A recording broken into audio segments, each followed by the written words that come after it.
Welcome to my hearty. We have, yeah, I'm not speaking with you, I'm speaking with my audience.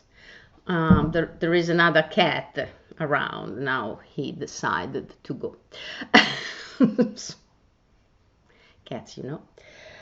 Okay, so Greta, yes, let's say hi to everybody and then you can sit on your chair and let me speak with my audience, right? Yes, sure. Maybe. Today I promise you to speak about the difference between our ego and our essence. Why?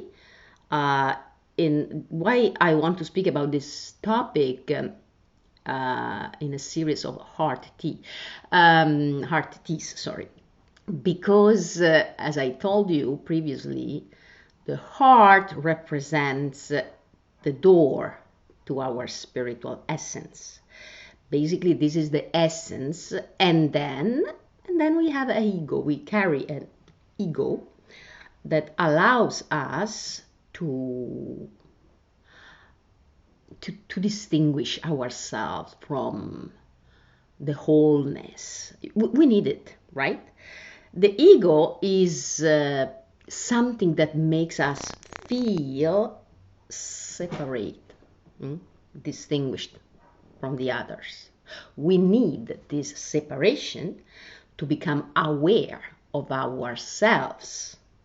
Imagine consciousness. The consciousness is like consciousness. If we want to become aware of our existence, of our spirit itself, we need to distinguish ourselves from everything else, right? So the ego is the way we manifest ourselves, and it changes. It's a work in progress. Our ego gives us the opportunity to create a sense of self so that we can go beyond the ego at the end, okay? Otherwise it will be like a kind of smoothie, everything mixed, okay? So differentiation is what helps us connect, understand connection, and then integration. So we need a sense of separation first to become conscious of ourselves before to reach the concept, the feeling of being part of a wholeness, okay? Before to reach oneness. I hope I pronounced it correctly, okay? So we need boundaries. We need to start playing this. Okay, I'm different, but there are things in common. And then we learn respect.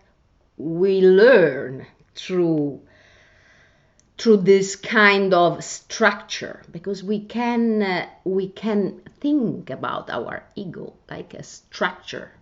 The most important thing is that, okay, we acknowledge that there is an ego that help us to understand our essence. The most important thing is that, well, be careful, because the ego cannot be the leader. It can be the leader sometimes, but it's just there to support us in the beginning, and then we have to tame it. The most important task of our ego is about keeping us alive, survival. This is why we are moved by desires, needs, and the emotions also are part of the expression of our ego, you know. Yeah. What we learn from our experience of life becomes part of our ego, and then through this it becomes part of our consciousness, okay? It becomes the fuel, the nourishment, which allows the development of our consciousness. So our ego is the sum of our conditionings, beliefs, all the structures that we need then to overcome at a certain point. Otherwise, they become a limitation, kind of a trap, a prison. We identify ourselves with those beliefs and those limitations, and then we stop growing, and then life helps us growing differently, okay? So how you can distinguish the ego from the essence, this would take hours, but let's say that all our reactions come from our ego because of survival, you know.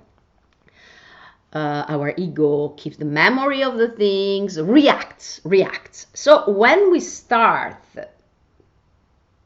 reflecting on our reactions and say, okay, well, I reacted this way, but what if instead of reacting like, well, this, I take the time and think, if this is really what I want to do, maybe it's just a reaction. Maybe I take the time, one breath to breath, you know, you count, and you discover that you would prefer to act in a different way.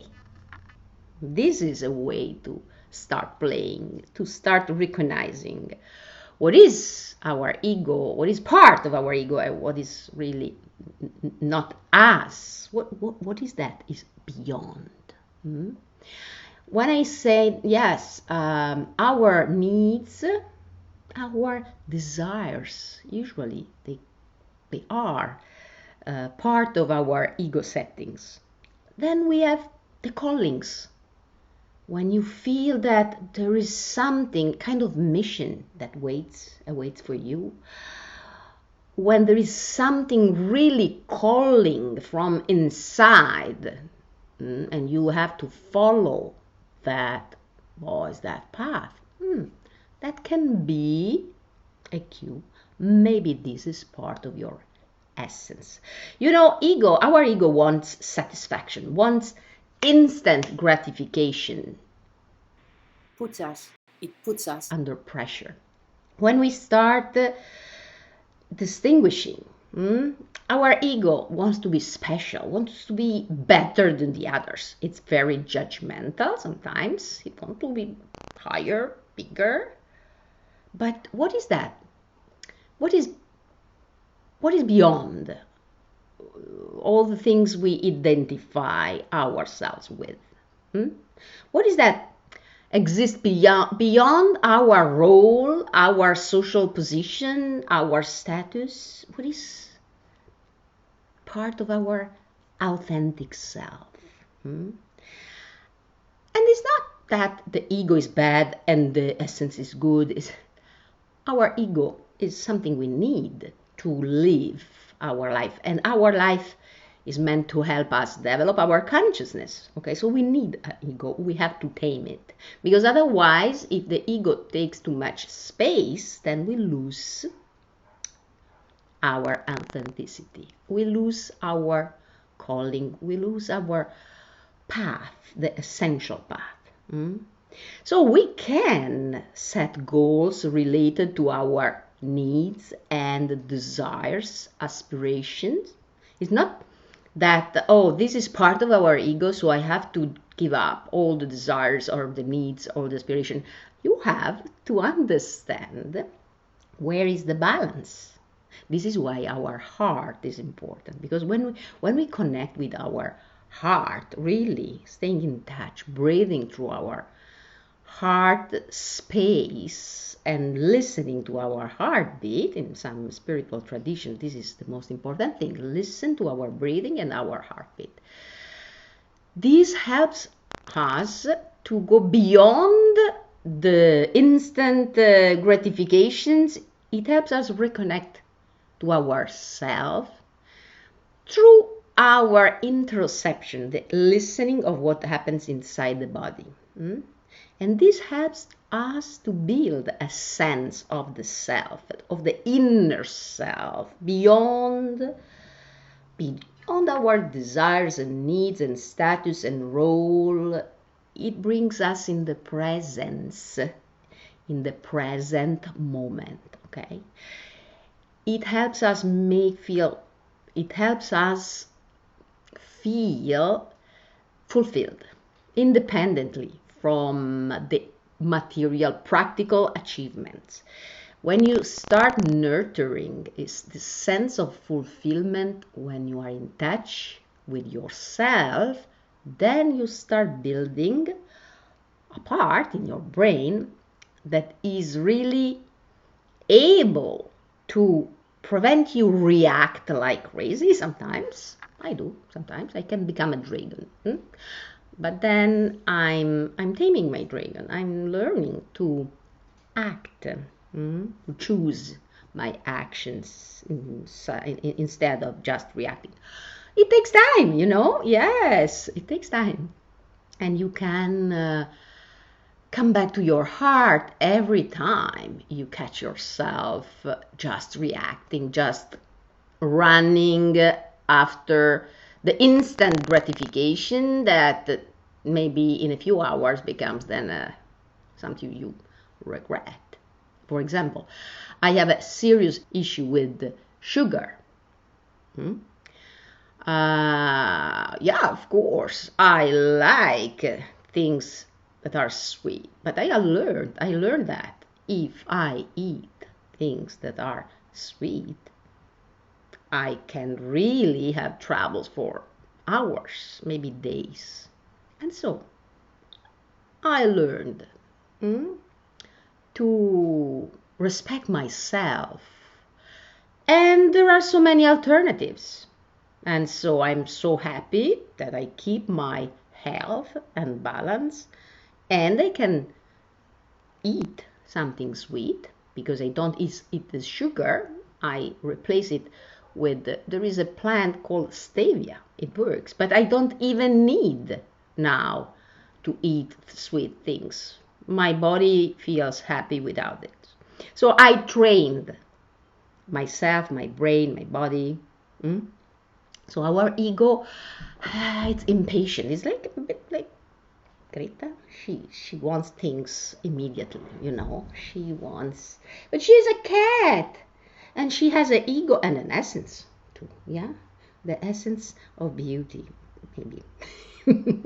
So yeah, that's it for today. And maybe there are other things about the ego and the essence, and we can speak about this another time. Enjoy your day and start your day, or do it whenever you want during the day, reconnecting with your heart, listening to your heartbeat, to your breathing, a few seconds a day, maybe a few minutes a day, a couple of times a day. This can help you understand who you are beyond everything you identify yourself with. Okay, let's try. Bye.